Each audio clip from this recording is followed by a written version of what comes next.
Olá, meus nobres amigos inscritos e membros do canal Spook Houses Casas Assombradas. Hoje daremos início a mais um podcast. Desta vez vamos falar sobre a linhagem do Santo Graal, a verdadeira história do casamento de Maria Madalena e Jesus Cristo, escrito e publicado por Lawrence Gardner. Lawrence Gardner foi membro da Sociedade dos Antiquários da Escócia, historiador e genealogista de renome internacional. No domínio artístico, ele já foi consultor conservador da Associação Comercial das Belas Artes. No mundo da música, suas composições já foram executadas no Royal Opera House de Londres. Como autor best-seller, sua carreira literária inclui projetos colaborativos com instituições internacionais como a British Tourist Authority, o governo de Ontário e o Ministério Russo da Cultura. Seus outros livros incluem Genesis of the Creole Kings, Realm of the Ring Lords e Lost Secrets of the Sacred Ark, ou seja, os segredos perdidos da Arca da Aliança. E nesse seu trabalho, A Linhagem do Santo Graal, Lawrence Gardner irá nos explicar que a definição de Santo Graal aparece pela primeira vez na Idade Média, com um conceito literário baseado em uma série de erros de interpretação por parte de escrivães. O termo deriva imediatamente como uma tradução de Saint Graal e das antigas formas de Sangraal e Sangreal. A antiga ordem do Sangreal, que era uma ordem dinástica da Casa Real Escocesa de Stuart, era diretamente aliada à Continental Ordem Europeia do Reino de Sion, e os cavaleiros de ambas as ordens eram adeptos do Sangreal, que define o verdadeiro sangue real, ou sangue real de Judá, a linhagem do Santo Graal. Gardner complementa: bem distinto de seu aspecto físico dinástico, o Santo Graal também tem uma dimensão espiritual. Ele tem sido simbolizado por muitas coisas, mas, como objeto material, costuma ser visto como um cálice, e especialmente um cálice contendo, ou que já conteve, o sangue vital de Jesus. Bom, durante este livro será-nos revelado os mistérios que envolvem fatos históricos da linhagem messiânica. Desta maneira, então, eu peço para que sentem-se e acomodem-se, porque a história irá começar. Após a revolta dos judeus em Jerusalém, no primeiro século da era cristã, os senhores romanos teriam destruído todos os registros a respeito do legado de Davi, da família de Jesus, o Messias. A destruição, porém, nunca foi completa e alguns documentos relevantes foram guardados pelos herdeiros de Jesus, que trouxeram a herança messiânica do Oriente Próximo para o Ocidente. Como confirma a Enciclopédia Eclesiástica de Eusébio, bispo de Cesareia, esses herdeiros eram chamados de despucini, ou que seria o antigo termo grego para do mestre. Um título sagrado reservado exclusivamente para aqueles da mesma descendência familiar de Jesus. Eles tinham o legado sagrado da Casa Real de Judá, uma linhagem dinástica existente até hoje. No decorrer desta obra, estudaremos a extraordinária história dessa linhagem soberana, desvendando um detalhado relato genealógico do sangue real messiânico, ou como conhecido como Sangreal, em descendência direta de Jesus e seu irmão Tiago. Sim, seu irmão Tiago. Contudo, para abordarmos esse tema, teremos de considerar primeiramente as histórias bíblicas do Antigo e, obviamente, do Novo Testamento, sob uma perspectiva diferente daquela normalmente transmitida. Não estaremos reescrevendo a história, mas remodelando relatos conhecidos, levando a história de volta à sua base original, em vez de perpetuar os mitos de estilo estratégico daqueles cujos interesses são tendenciosos. Com o passar dos séculos, uma contínua conspiração governamental e, obviamente, da Igreja tem prevalecido acima do legado messiânico. Essa tendência aumentou quando Roma Imperial desviou o curso do cristianismo para servir a um ideal alternativo e continua até o presente. Muitos eventos históricos aparentemente não relacionados foram, na verdade, capítulos da mesma e contínua supressão da linhagem.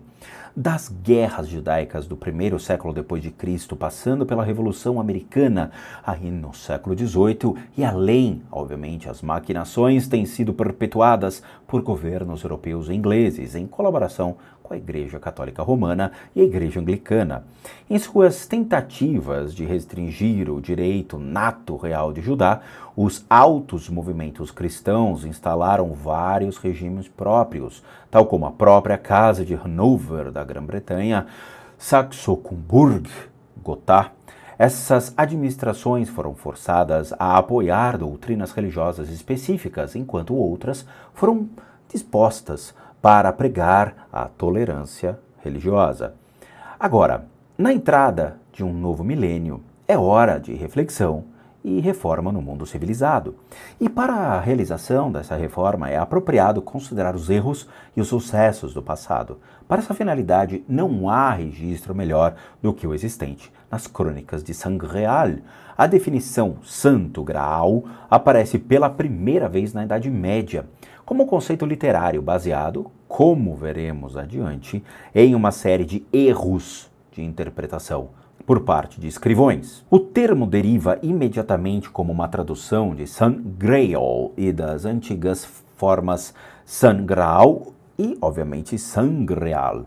A antiga ordem do Sangreal, uma ordem dinástica da Casa Real Escocesa de Stuart, era diretamente aliada à Continental Ordem Europeia do Reino de Sion, e os cavaleiros de ambas as ordens eram adeptos do Sangreal, que define o verdadeiro sangue real, ou Sangreal, de Judá, a linhagem do Santo Graal. Bem distinto do seu aspecto físico dinástico, o Santo Graal também tem uma dimensão espiritual. Ele tem sido simbolizado por muitas coisas, mas como objeto material, costuma ser visto como um cálice, especialmente contendo, ou que já conteve, o sangue vital de Jesus. O Graal também já foi retratado como uma vinha, entendendo seus ramos através dos anais do tempo. O fruto da vinha é uma uva, e da uva vem o vinho.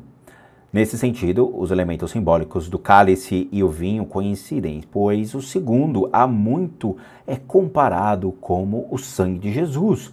Na verdade, essa tradição está presente bem no coração do sacramento da Eucaristia, que é a Sagrada Comunhão. E o sangue perpétuo do Graal, ou, obviamente, do cálice, representa nada menos que a duradoura linhagem messiânica. Na cultura esotérica do Graal, o cálice e a vinha sustentam o ideal de serviço, enquanto o sangue e o vinho correspondem ao eterno espírito do cumprimento. A busca espiritual do Graal é, portanto, um desejo pelo cumprimento prestado e, obviamente, serviço recebido. Aquilo que é chamado de o Código do Graal é em si uma parábola para a condição humana da busca de todos nós por meio do serviço. O problema é que o preceito do código foi sufocado por um complexo ávaro da sociedade baseado na noção da sobrevivência do mais forte. Hoje é evidente que a riqueza, não a saúde, é um demarcador na trilha dos socialmente fortes, enquanto outro critério seria a obediência à lei. Acima dessas considerações, porém, há outra exigência: submeter-se à disciplina do partido enquanto se serve aos semideuses do poder. Esse pré-requisito nada tem a ver com a obediência à lei ou, obviamente, o comportamento adequado. Depende totalmente de não balançar o barco, nem se ater às opiniões não conformistas. Aqueles que quebram as regras são considerados hereges, intrometidos ou criadores de encrenca, e como tais, reputados por seu governo elementos socialmente impróprios. Consequentemente, a adequação social é conseguida quando se submete à doutrinação e se abandona a individualidade pessoal para que seja preservado o status quo administrativo. Sob qualquer padrão de reconhecimento, isso dificilmente seria descrito como um modo de vida democrático.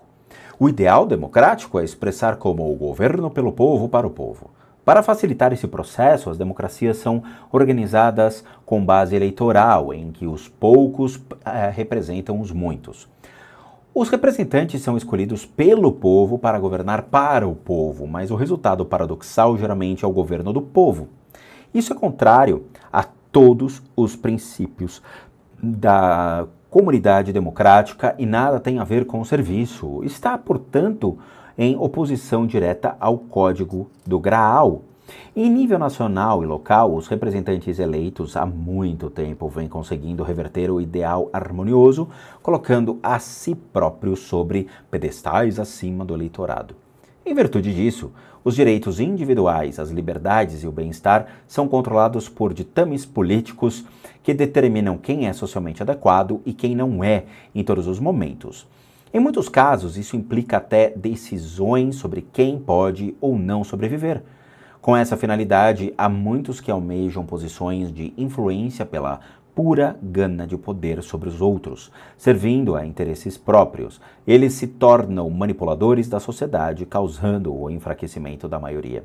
O resultado é que, em vez de ser servida de maneira justa, a maioria é reduzida a um estado de servidão. Não é por acaso que, desde a Idade Média, o lema dos príncipes de Gales tem sido Ich dien, ou seja, eu sirvo. Tal lema nasceu diretamente do Código do Graal durante a Era do Cavalheirismo, chegando ao trono real por linhagens hereditárias em vez de eleições. Era importante para os sucessores promover o ideal do serviço. Mas a que os monarcas realmente serviam? Ou melhor, a quem serviam? De um modo geral, e certamente através das eras feudais e imperiais, eles governavam em conluio com os ministros e a igreja. Governar não é servir, é fazer parte da justiça, igualdade e tolerância do ideal democrático. É, portanto, incompatível com a máxima do Santo Graal. Assim, a linhagem do Santo Graal não se restringe em conteúdo à genealogia e à história da intriga política, mas suas páginas contêm a chave do Código do Graal essencial, a chave não só de um mistério histórico, mas também de um modo de vida. É um livro a respeito do bom e do mau governo. Explica como o reino patriarcal do povo foi suplantado pela tirania dogmática e pelo domínio ditatorial da terra. É uma jornada de descobrimento através de eras passadas, com os olhos voltados para o futuro. Nesta era da tecnologia, dos computadores, de telecomunicação por satélite e da indústria espacial internacional, o avanço científico acontece a uma velocidade assustadora. À medida que cada estágio de desenvolvimento chega mais rápido, os indivíduos funcionalmente competentes emergirão como sobreviventes, enquanto o resto será considerado inadequado por um establishment impietoso que serve às próprias ambições, mas não a seus súditos. Mas o que isso tem a ver com o Santo Graal? Tudo. O Graal tem muitas formas e atributos, como será revelado. Contudo, em qualquer forma que seja retratada, a busca do Graal é regida por um dominante desejo de honesta conquista. É a rota pela qual todos podem sobreviver entre os fortes ou adequados, pois ele é a chave da harmonia e unicidade em todo o estado social e natural. O Código do Graal, por exemplo, ele reconhece o avanço por méritos e respeita a estrutura da comunidade. Mas, acima de todas as coisas, ele é inteiramente democrático. Seja apreendido em suas dimensões aí, física ou espiritual, o Graal pertence tanto a líderes como a seguidores, determinando que todos devem ser como um, em serviço comum e unificado. Bom, meus amigos do canal, espero que vocês tenham gostado deste incrível capítulo. Realmente, nós teremos uma saga histórica desvendando todo o passado e trazendo elucidações sobre todas as dúvidas que nós temos sobre o que realmente aconteceu. Eu espero que vocês tenham gostado. Por favor, se inscrevam no canal, deixem seu like e compartilhem esse conhecimento para que muitas pessoas tenham acesso a tamanho aprendizado. E, como eu sempre digo a todos, bons sustos a todos nós.